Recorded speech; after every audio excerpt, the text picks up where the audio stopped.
Gano'ng katagal niluluto yung ganyan? 5 to 10 minutes. Pero kung nagmamadali kayo, sir, kung nakain kayo ng hilaw, pwede naman po. Ay, pwede hilaw. Opo. Ah, sinasabawan pala yan. Tapos hahalu-haluin. Ilang halo total ginawa mo doon? 35. 35. Pag sumobra, Ano na po siya, hindi na masarap. Kaya kailangan 35 na halo. yun.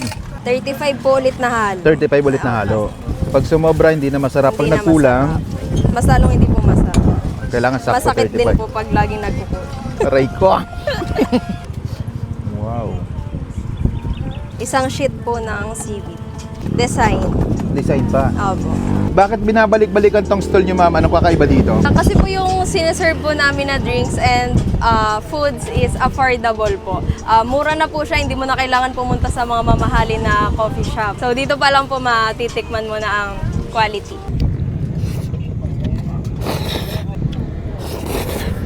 Kaya pala binabalik-balikan tong timplado. Hello, ma'am. Ano yung po yung hindi mabenta dito? Ay, sorry sir, wala po. Ah, wala. Pero anong binibenta nyo? Meron po kaming mga drinks. Ito po, may coffee base and coffee, matcha series, and soda. We also have snacks po. Meron po kaming bulldog. Yung plain po, 109 and Okay. yung with cheese, 129 po. Okay, pa-order nga ako ng bulldog. Isang bulldog. Apo. Yung spicy level, sir, 50% or full. Pwede bang 1% lang? Ay, pwede naman po. Makaka-request naman. Saan mo ginagawa? Eto po, dito po, sa hot water po. Para lang po siyang pansit canton din. Gano'n ka anghang yan? Sobrang anghang. So, depende po sa ano nyo sa anghang tolerance nyo. Kung malakas po kayo sa maanghang, hindi siya ganun kaang. Gano'ng katagal niluluto yung ganyan?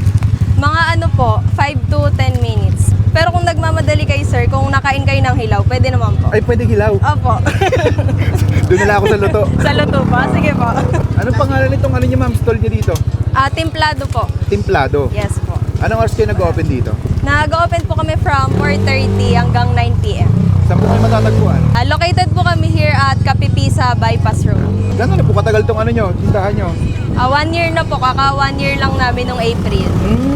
Paano nagsimula ito, ma'am? Nag-start lang po kami dati na nasa motor lang po. Oo. And then habang tumatagal po na marami na rin customer, nag-upgrade na para mas madali na po makapagtimpla. Ilan taon na kayo, ma'am?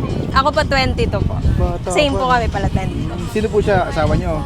Boyfriend po. Boyfriend. Kaya nakasal? Mapanood ng magulang namin. Strict ba ang parents mo? Yes po. Sa mga kape, ano yung pinakamabenta nyo? Yung ano po, Biscoffee tsaka Spanish Latte. Tapos sa non-coffee po, Biscoff Milk. Yung hindi mabenta? Yung hindi mabenta, parang wala po talaga. Wala. Talagang lahat mabenta. No? Nakailang cup kayo sa isang araw? Sa isang araw po, depende po sa dami ng tao, pero maximum po namin dito yung 130 cups 130 a day cups? po. Grabe, lakas. Yung pinakamahina? Pinakamahina po, nung nagsisimula pa lang kami 5 cups. 5 cups. Sige, ma'am, hintayin ko na lang maluto to, ha? Sure po, malapit naman na po yun. Malapit na yan. Opo. Lagyan ko lang ng water. Sinasabawan pala yan. Para hindi po siya dry. Tapos hahalu-haluin. Ilang halo total ginawa mo doon? 35. 35. Pag sumobra, Ano na po siya, hindi na masarap. Kaya kailangan 35 na halo. yun. 35 po ulit na halo. 35 ulit na halo. Pandalawa, no? Pag sumobra, hindi na masarap. Pag Hindi na nagkulang, masarap. Mas lalong hindi po masarap.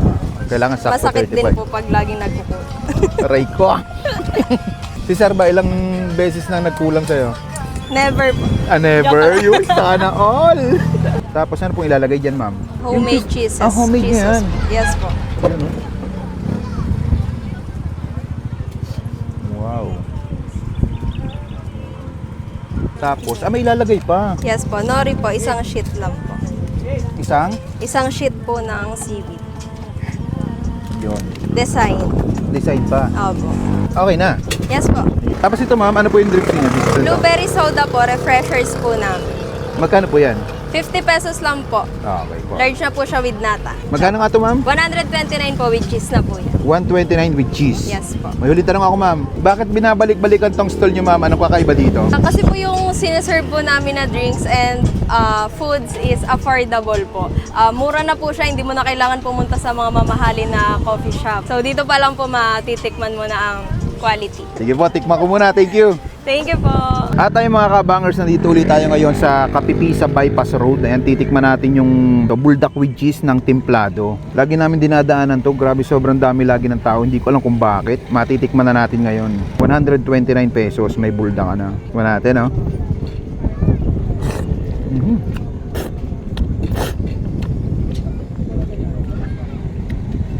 Grabe. Sakto-sakto lang yung anghang niya. Ang sarap nung homemade cheese nila dito na nilalagay.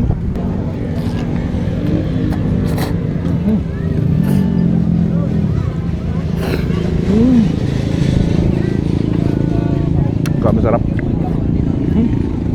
Yung walang cheese nila, 109 pesos lang kung gusto nyo.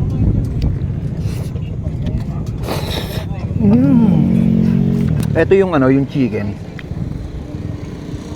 Separate mo ma-order to. Chicken fries, 129 pesos.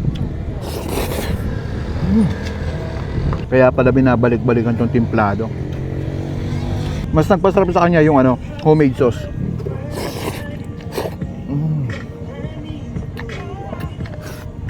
Tikman pala natin yung drinks nila, blueberry soda. Solid din to. Kaya bisitahin nyo na dito sa Templados. Napaka-solid mga lods. Panalods. Parang order pa, nabitin ako.